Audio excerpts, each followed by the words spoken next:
Hi ladies, welcome back to session 1 of Who Are You? Today we're going to talk about who God says we are. But first I told you that I would uncover the stones of my past. In our last video, I introduced you to the old me, and I showed you this backpack that I carried around with me that was filled with the stones of my past. Today I would like to uncover these stones one at a time to give you a better picture of who I was. And speaking of pictures, I would like to start by showing you a picture of what I used to look like.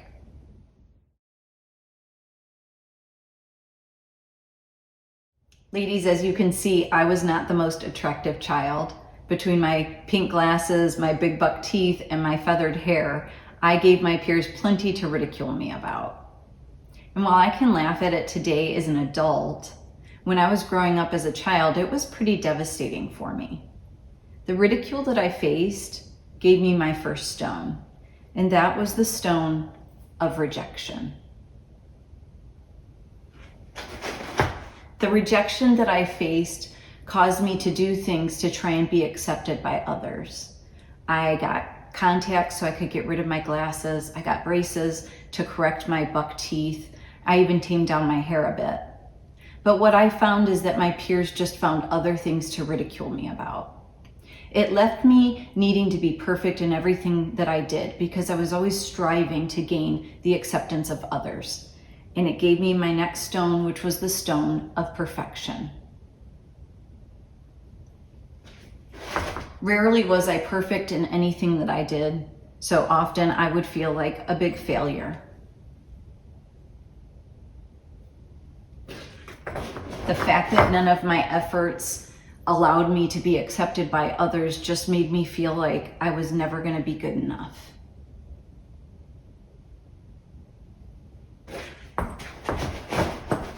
I felt worthless. I felt unlovable. And I had an extremely low self-esteem.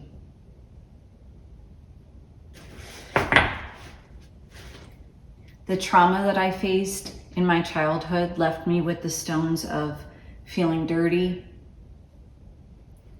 and feeling guilty. They left me with stones of shame and feeling like I was broken. Because of what happened to me, I ended up having deep-rooted bitterness that I allowed just to fester. And the more this festered, the more it led to deep-rooted unforgiveness in my heart.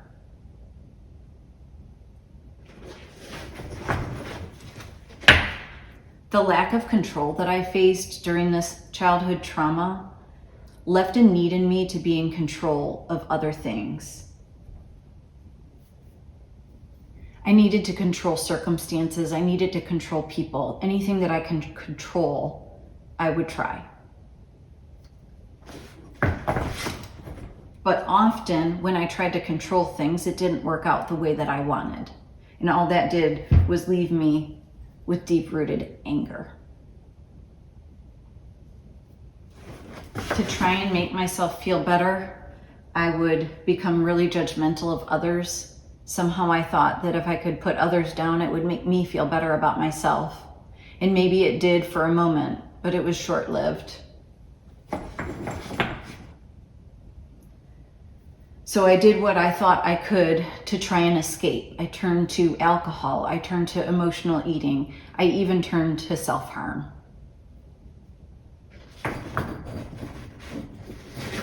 I got so low at one point that I became suicidal.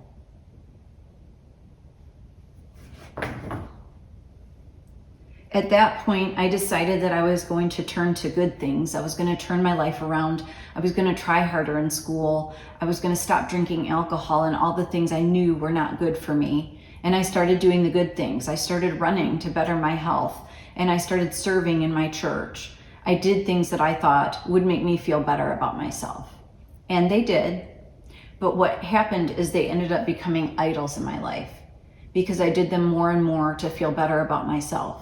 And I turned to those things to show me who I was instead of turning to God.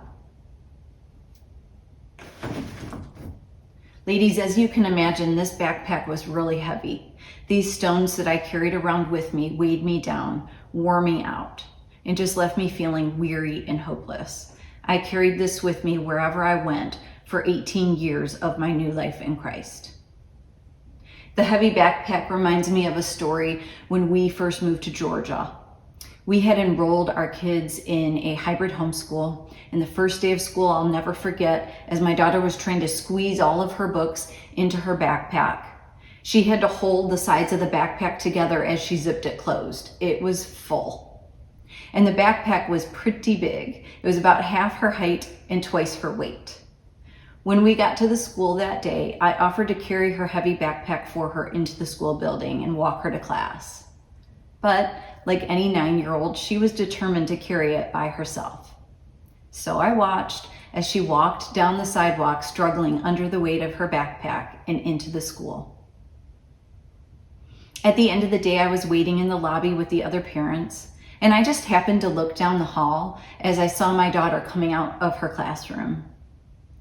She seemed like the weight was getting to be too much for her, and the minute she came to me, I took the backpack off of her shoulders. At this point, she was ready for it.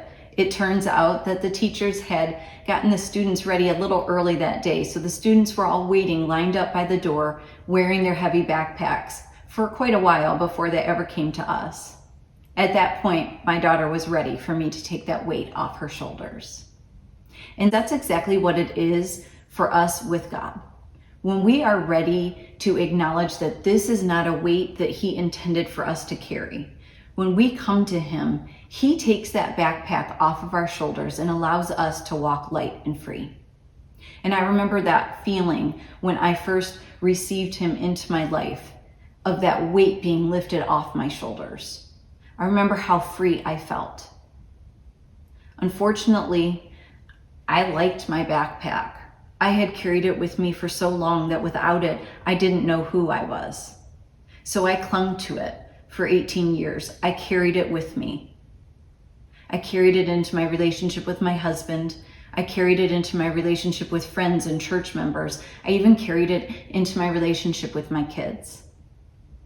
And if you can imagine somebody who has bitterness and unforgiveness, who has control issues and anger issues, is not necessarily a fun person to be around. In fact, there were so many times that I didn't even want to be around myself.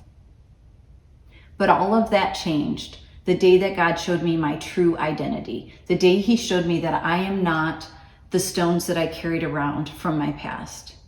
I am who He says I am. So ladies, I'd like to introduce you to Amy Jo, the person that I am today. I would like to start the introduction by telling you of a time that I did a project with my kids. This project was creating an I am board. I wanted them to have a board that they could put somewhere where they would see it every day that was a representation of who God says they are. I was so excited about this project. I went to the store, I bought the boards, and I bought stickers, and I found magazines. We sat down to work on this project together, and after about a half an hour, my son had put 4 words on his board and he said he was done. My daughter had fun playing with the stickers and looking through the magazines, but she never ended up adding a word to her board. So there I was sitting in our front room working on my I am board all by myself. And that's exactly how it was supposed to be.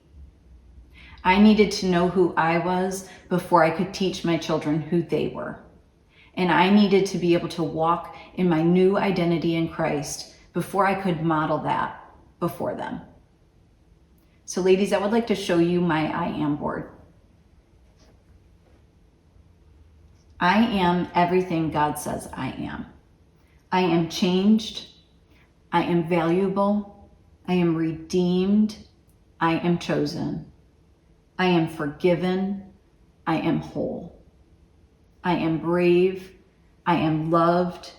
I am free. And I am strong. I am special. I am treasured. I am healed. I am God's masterpiece. And ladies, I am a new creation. It was like God showed me in that moment that I have a choice to make. Do I want to walk with the stones of my past worn out and weary? Or do I want to walk in my new identity in Christ, light and free? It was a choice that I had to make, and ladies, it's a choice you need to make as well. Whatever you're carrying around in your backpack, do you choose to walk in that, or do you choose to walk in your new identity in Christ? Let's choose to walk in this identity every single day. Ladies, I would like to close this session together by reading you something that the Lord gave me when I was discovering who I was. It's called "You Are Not Broken." You are not broken. You are whole. You are not a burden. You are a blessing. You are not unlovable. You are unconditionally loved. You are not forsaken. You are pursued. You are not lost. You are found. You are not empty. You are full. You are not rejected. You are accepted. You are not a victim. You are a vessel. Ladies, thank you for joining me for session 1, where I uncovered the stones of my past. Join me back here next time for session 2, where I'm going to show you what happened to those stones. Until next time.